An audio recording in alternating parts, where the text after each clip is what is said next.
Between amateur boxing and professional boxing is that amateurs don't really plant their feet too much. They sort of jump around the ring a lot more, and they throw a lot more punches. They move around a lot more. The reason for this is because they've got 3 3-minute rounds to win the fight, whereas pros, they can have up to 12 3-minute rounds. The professionals will plant their feet a lot more, and they'll pick their shots and they'll try work out their opponent a lot more. But that's not what this video is about, because whether you're a professional boxer or you're an amateur boxer, learning how to plant your feet should be the foundation of your footwork. And in this video, I'm going to teach you how to do exactly that. Here are 5 common mistakes which might be stopping you from planting your feet effectively. The first one is rolling over on your front foot when you throw a left hook to the head, left hook to the body, or lead uppercut. I used to do this a lot. You might dip your knee in like this, and this means you'll roll over onto the side of your foot and you'll lose that plantedness that you need to generate the power. So when you throw a left hook to the body, this knee shouldn't cave in, should stay there instead of going. So that might be a mistake that you're making. The next common mistake is you're probably pivoting on the ball of your foot as you throw a left hook like this. Now this is something beginners will generally learn, which helps them get the rotation in their hip to throw the lead hook properly. But as you get better and better, you can do that without having to pivot on the ball of your foot, and you just sort of move your hips like this. Again, without dipping this knee in. The reason for this is because, well, there's 2 reasons why you should do this. First of all, you're a beginner and you're trying to learn the left hook.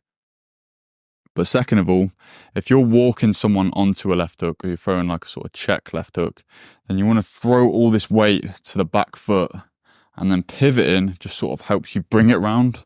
You probably sort of naturally pivot. But I notice when I land like big left hooks on someone who's coming forward, it's because I've pulled all this weight into the back foot and they've just walked onto it like that. And I notice that my heel comes up slightly. So there's another time where you should use it. But to keep your feet as planted as possible is the most optimal way to throw a left hook. Just use the rotation of your hips to get that movement right. Another common mistake that beginners will make unintentionally is when they throw any sort of rear shot, they'll bring their weight onto the front foot like this. Now this is something you can do when you're a bit more advanced, but when you're first learning, just keep all the weight, not all the weight, but at least 60% of the weight on your back foot, and this allows you to keep that stability in your feet, plant your feet to generate better power, and then if you do miss, you're not going to fall over. Whereas if I miss and I'm throwing all my weight onto the front foot, I'm going to come off balance and probably get countered. The reason why we say not to transfer your weight onto the front foot as you throw a punch is because if you like measured the energy that's transferred through your body when you do this, if you keep your weight back, the force goes up your leg, through your hip, up through your shoulder and out your knuckle. Whereas if you transfer it onto the front foot, it just sort of goes up your leg, through your hip, and then down and out through your front foot, as opposed to having all of that weight and force come straight out of the knuckle. I mentioned that you can transfer the weight onto the front foot if you're a little bit more advanced, but this is for more shots where you're like taking your head off the center line as you throw. But if you're a beginner, just don't worry about this yet. That'll come later. I can always tell when someone isn't keeping their weight on the back foot, and that's because they overly pivot like this when they throw their shot. If you're coming up onto your toe, then that just means that all your weight is now in your front foot. So your foot should be in the pivoted position like this.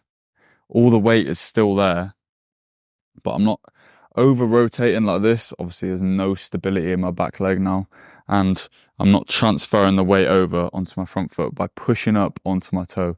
It's not a pushing motion, it's a rotation. And we're keeping this weight on the back foot at all times. Me personally, I don't even rotate my foot to this position so much. I sort of just bend my knee in like this. The last common mistake, which is stopping people from being able to plant their feet properly, is whenever they throw a punch from the rear hand, they'll push off and extend this leg. Much like I said earlier about pushing off, coming onto your toe, it's the same thing. If this leg is fully straightening, that means that there's no weight behind it and you're just pushing all this weight forward. There's several reasons for why this is bad.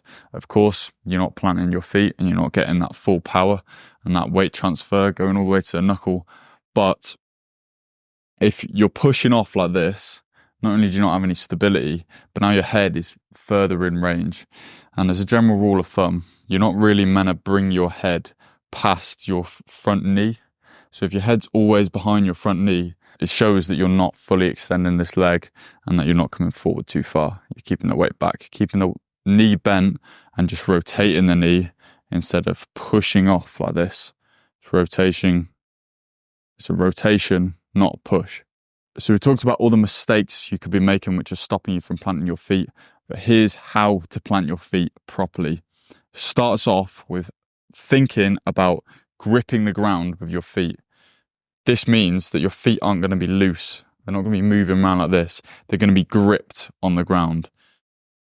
A great way to make sure that they are, or make this easier for yourself, is by having rigid ankles and softer knees. If your ankles are rigid, it means you can sort of skip across the ground a lot easier. And if your knees are soft, that means that you can manipulate the angle of your lower leg so that as you land, say I'm going backwards to going forwards, I can push off a lot easier with this back foot to go forward. You sort of want to have like a little bit of a indent, like you're snow plowing as you're skiing. And this allows you to change direction a lot quicker, but make sure that your ankles are nice and stiff. By maintaining that weight on the back leg, you have the ability to generate this like rotational power, which is going to give you that power in your punch. Whereas if this back foot isn't solid, then you're not going to be able to generate that rotation in a solid manner. This doesn't mean that you always need to have your weight on the back foot. Sometimes shifting your weight can be advantageous for you, whether that means you're changing directions or you're pivoting or you're throwing certain punches. Sometimes transferring your weight from left to right can be very useful, but for a general rule of thumb, try keep that weight planted on the back foot. Reiterating the mistake from earlier, don't let this knee drop in when you're throwing lead hooks to the body, lead uppercuts. Try and keep this knee as still as possible. It's not going to stay completely still, but try and rotate the hips without dropping this knee in. And like we said earlier, rolling onto the side of your foot. You want to keep the foot gripped in the ground and the knee nice and still. And your punches would be more like this as opposed to like this. If they're like that, it takes the power out of it, takes the stability out of it, and you probably break your toe like I just did. Thanks for watching. Bye.